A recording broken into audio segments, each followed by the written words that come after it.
The footprint evidence, the casts that were primitive characteristic of a very flexible instep, a midfoot flexibility seen here. So as the heel comes up in the supporting foot, the heel moves somewhat independently of the rest of the foot. For nearly 60 years, a single piece of film has refused to fade into obscurity. Shot in 1967, along a quiet stretch of Bluff Creek, the Patterson-Gimlin footage has been dissected, debated, and dismissed in equal measure. Experts have argued over every frame, every movement, every shadow, yet no conclusion ever truly held. Then, in early 2026, a new kind of observer entered the investigation. Grok AI didn't approach the footage with belief or skepticism. It searched for something far simpler, the flaw that would expose everything. What it found instead left even the most hardened experts unsettled. A presence older than the film. Long before a camera ever captured those 59 seconds, the forests of the Pacific Northwest carried stories of something that walked like a human but was not human. Indigenous communities across vast regions described a being that was tall, muscular, and covered in dark hair, moving silently through dense wilderness. These accounts were not framed as myths or legends, but as warnings, practical knowledge shared across generations, meant to guide those who ventured too far into unfamiliar terrain. The descriptions remained consistent across distance and time, suggesting something more than coincidence. As settlers moved into the same regions, they began reporting similar encounters. Loggers, miners, and trappers described sightings of large, upright figures in remote areas, often at the edges of visibility. These reports appeared in newspapers, not as folklore, but as first-hand accounts from individuals whose survival depended on accurately interpreting their surroundings. One of the most striking incidents occurred in 1924, when prospectors in Washington claimed they were attacked overnight by massive, unseen beings that hurled rocks at their cabin. The location would later be known as Ape Canyon, and the story became a permanent part of regional history. By the late 1950s, physical evidence seemed to surface. Enormous footprints, far larger than any humans, were discovered pressed deep into the soil near Bluff Creek. The impressions suggested weight, depth, and structure that were difficult to explain. A journalist covering the discovery introduced a term that would enter common language: Bigfoot. What had once been scattered stories now carried a shared identity. And once a mystery is given a name, it stops fading into the background and starts demanding to be understood. The day the camera didn't miss. In October 1967, Roger Patterson returned to Bluff Creek with a purpose. Accompanied by Bob Gimlin, he rode deep into the forest carrying a 16mm camera, hoping to capture what others had only described. For days, there was nothing but tracks, impressions in the ground that hinted at something large moving just out of sight. Then, without warning, everything changed. Rounding a bend in the creek, both men encountered a figure standing roughly 80 feet ahead. It was massive, covered in dark reddish hair, and already moving away with a calm, deliberate stride. Patterson fell from his horse in the chaos, but managed to grab his camera and begin filming. Gimlin remained mounted, rifle ready, watching as the figure continued walking without urgency or panic. What the camera captured over the next 59 seconds would become one of the most analyzed sequences ever recorded. The figure's movement was fluid, coordinated, and heavy with natural weight. Its arms swung in rhythm with its stride, and the hair across its body shifted in ways that suggested something moving beneath the surface. At one point, it turned its head and looked back, not startled, not aggressive, but aware. Then it disappeared into the trees. When the men approached the area, they found footprints deeply embedded in the ground, showing signs of weight distribution unlike any human foot. The evidence seemed tangible, measurable, real. Yet even then, the questions began forming. Because capturing something on film is one thing, but proving what it is can be far more difficult. When the footage became public, it didn't solve the mystery. It fractured it. Scientists, filmmakers, and skeptics quickly split into opposing camps, each convinced they were looking at either undeniable proof or an elaborate deception. Supporters pointed to the realism. The figure's movement across uneven terrain appeared natural, not staged. Its proportions didn't match a human wearing a costume, and the way the body seemed to shift beneath the hair suggested musculature, not padding. Even professionals in costume design admitted they couldn't replicate what was seen using the technology available in 1967. Skeptics, however, focused on motive. Patterson's financial struggles and prior interest in the subject raised questions about credibility. They argued that a well-constructed suit could explain the visuals, and that the timing of the encounter, captured perfectly on film, was too convenient to ignore. Over time, the debate narrowed to a single moment.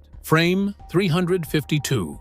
In that frame, the figure turns its head, revealing a partial profile and a posture that appears relaxed, almost indifferent. For some, it was the most compelling evidence of authenticity. For others, it was simply the most convincing illusion ever recorded. Decades passed, and technology improved. Digital analysis, motion studies, and recreations were all attempted. None fully explained the footage, and none fully disproved it. The stalemate endured, untouched by time, until something arrived that did not argue, did not assume, and did not care who was right, only what was there. In 2002, a breakthrough seemed to arrive in the form of a confession. A man came forward, claiming he had worn a costume and acted as the figure in the film. According to his account, the entire scene had been staged. The suit was constructed, and the event was carefully planned. For many skeptics, this was the conclusion they had been waiting for. A direct admission appeared to close the case, but it didn't. The details of the confession failed to align with the physical evidence. The described costume could not account for the movement seen in the footage. The proportions, the gait, and the apparent weight distribution remained unexplained. Attempts to recreate the scene using similar methods consistently fell short. What should have been a definitive answer instead introduced new inconsistencies. Rather than ending the debate, the confession deepened it. Because if the explanation didn't match the evidence, then the question remained. And unresolved questions have a way of resurfacing, especially when new tools emerge that can examine old mysteries without bias. When Grok AI took a closer look. In early 2026, Grok AI was tasked with analyzing the Patterson Gimlin footage at a level no human had achieved. It didn't approach the film with assumptions or bias.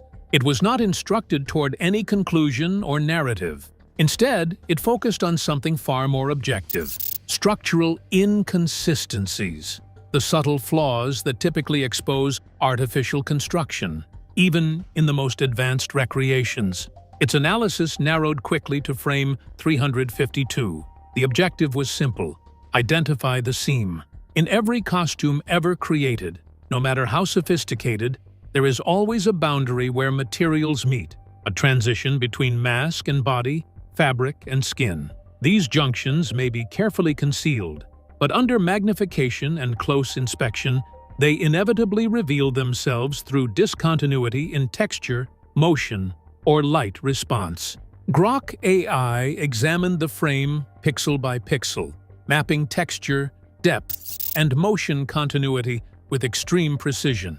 It tracked how light interacted with every visible surface, how shadows formed, stretched, and shifted, and how the figure's structure responded across adjacent frames. It was not analyzing a single frozen image in isolation. It was reconstructing how each element behaved dynamically over time, frame by frame, movement by movement. And it didn't find the seam. Instead, the system identified continuity, unbroken transitions between what appeared to be external surface and underlying structure. The hair did not behave like an attached layer or costume element. It moved in direct coordination with the form beneath it. Subtle variations suggested internal depth, as though something beneath the surface was actively driving the motion, rather than being merely covered by it. The proportions remained stable and consistent across frames, and the movement followed biomechanical patterns that are notoriously difficult to reproduce artificially without visible artifacts or mechanical repetition. What Grok AI ultimately returned was not a definitive classification or confident label, but something far more difficult to interpret or dismiss: the absence of any detectable fabrication. And sometimes, in systems designed to find deception, the most unsettling result isn't what they detect. It's what remains completely undetected when everything is examined too closely. A hoax that refused to hold. The man who claimed to be inside the suit never told the same story twice. In one version, the costume was made of foam and synthetic fur. In another, the materials changed. The construction shifted depending on the interview, the audience, the moment. The supposed creator of the suit offered equally inconsistent explanations, describing different techniques and designs that never aligned with each other. Most telling of all, the suit itself was never produced. It had conveniently disappeared before anyone could examine it. Researchers attempted to reconstruct the costume based on these claims. Professional designers studied the descriptions and built replicas using both traditional methods and modern tools. None of them matched what appeared in the original footage. The movement was wrong. The proportions didn't hold. The illusion collapsed the moment it was placed side by side with the film. Even decades later, with access to advanced visual effects and digital enhancement, experts admitted the same limitation. They could not recreate the appearance of muscle movement beneath the surface in a way that looked natural. Whatever walked through that clearing carried a physical presence that resisted imitation. And then there was Bob Gimlin. For nearly 6 decades, he has repeated the same account without deviation. He has not altered his story, not softened it, not expanded it for attention. He has also never attempted to profit from it. While theories rose and fell, while accusations targeted Patterson, Gimlin remained steady. He was there, watching through the sights of a rifle, prepared for something to turn toward him that never did. He has said, consistently, that it was not a man in a suit. The confession that was supposed to end the mystery only deepened it, because when the explanation fails to match the evidence, it stops being an answer and becomes another question waiting to be examined more closely. An intelligence designed to see without assumption. When Grok AI was introduced into the analysis, it was not given a side to take. It was not told what to believe, or even what the footage represented.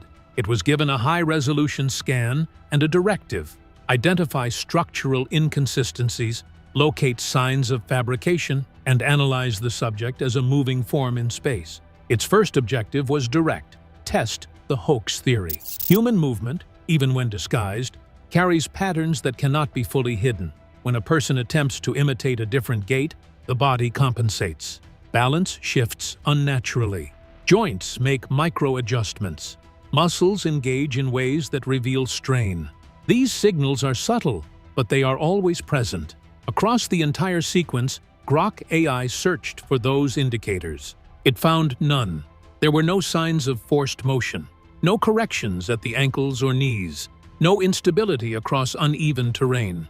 The figure moved with a consistency that suggested not performance, but natural movement. Whatever it was not struggling to appear larger or heavier. It simply was. The next layer of analysis focused on mass and balance. The system calculated where the center of gravity had to be in order for the movement to remain stable across shifting ground. The result placed that center outside the human range, higher, more forward, and supported by a structure that implied significant upper body mass. A human carrying artificial weight would show strain over time. Fatigue would appear in posture, in rhythm, in subtle breakdowns of movement. There was no such breakdown. The walk remained steady, controlled, and efficient from beginning to end. And that raised a problem the hoax theory could not easily solve. Because imitation tends to reveal itself under pressure, but this movement never did. The next phase of analysis turned to structural analysis. Grok AI measured the relationship between limb length and body proportions across multiple frames, comparing them against known species. Humans, great ape, and even reconstructed models of extinct primate were included in the dataset. The figure did not match any of them. Its arms were longer than a human's relative to its legs, but not long enough to align with gorillas or orangutans. The torso proportions didn't fit known primate structures, and the overall geometry resisted classification. It existed in a space between categories, close enough to resemble, but different enough to remain unidentified. This wasn't just a mismatch. It was a pattern that suggested something outside the known range of biological templates. Then came the surface analysis.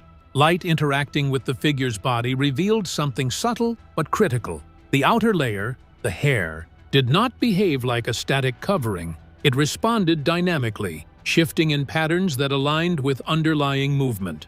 Not just the motion of walking, but the contraction and release of what appeared to be muscle beneath. This detail became one of the most difficult to explain.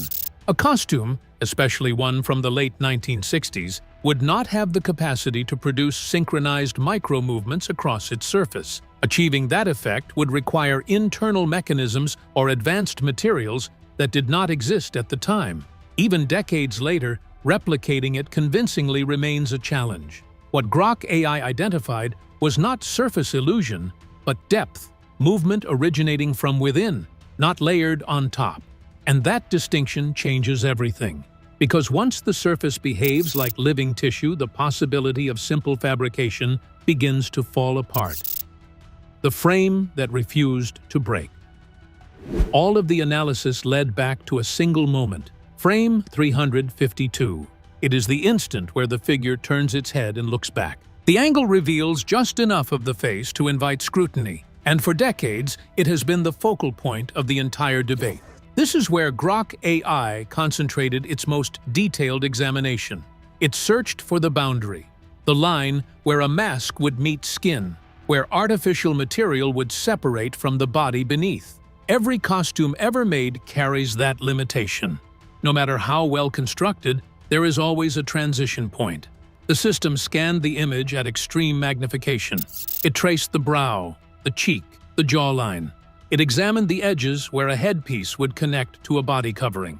It evaluated texture, continuity, and the way light moved across the surface. There was no break, no seam, no edge, no interruption. The face did not sit on top of the body. It flowed into it. The transition from skin-like surface to hair occurred the way it does in living organisms, gradually, seamlessly, without artificial boundary. To ensure accuracy, the system repeated the analysis under different conditions. Lighting models were adjusted, angles were re-evaluated. Each pass returned the same result. Nothing artificial was detected. At that level of scrutiny, even the smallest inconsistency would have been visible. A flaw, a line, a discontinuity, something to suggest construction. There was nothing. And when repeated analysis produces identical outcomes, the absence of evidence begins to carry its own weight. Because if there is no seam to find, the question becomes harder to avoid. What exactly was being filmed? After completing its analysis, Grok AI generated a final summary. It did not speculate, interpret motives, or attempt to fit the footage into any existing narrative. It reported only what the data supported, stripped of assumption and bias. The findings were precise and consistent. The footage showed no signs of manipulation or tampering. There were no distortions, edits, or artifacts that would suggest the sequence had been altered in any way. The motion remained continuous and internally consistent across all frames. The subject did not match human biomechanics. Its gait, balance, and movement patterns fell outside the range of what a human body can produce, even under deliberate performance or disguise. It did not align with any known animal in the database. Comparisons against primates, bears, and their large mammals failed to produce a match. Each possibility came close in certain aspects, but ultimately fell short when measured against the full set of characteristics. There were no indicators of costume construction, no seams, no structural inconsistencies, no visible transitions between materials. The figure was classified as an unidentified biological organism, not human, not any documented ape, not a bear or misidentified wildlife, simply something that did not fit within existing categories. For decades, the debate had revolved around two possibilities, real or fake. But the analysis introduced a third outcome, real but unknown. And that is far more difficult to dismiss, because a hoax can be exposed, a mistake can be corrected, but something that resists classification does not resolve. It lingers. The footage had not changed. The technology had. And with that shift came a conclusion that didn't end the mystery. It made it impossible to ignore. Something walked out of the trees at Bluff Creek in 1967. It moved with purpose, paused only once to look back, and then disappeared into the forest. For nearly 60 years, that moment has been replayed, questioned, and challenged from every angle.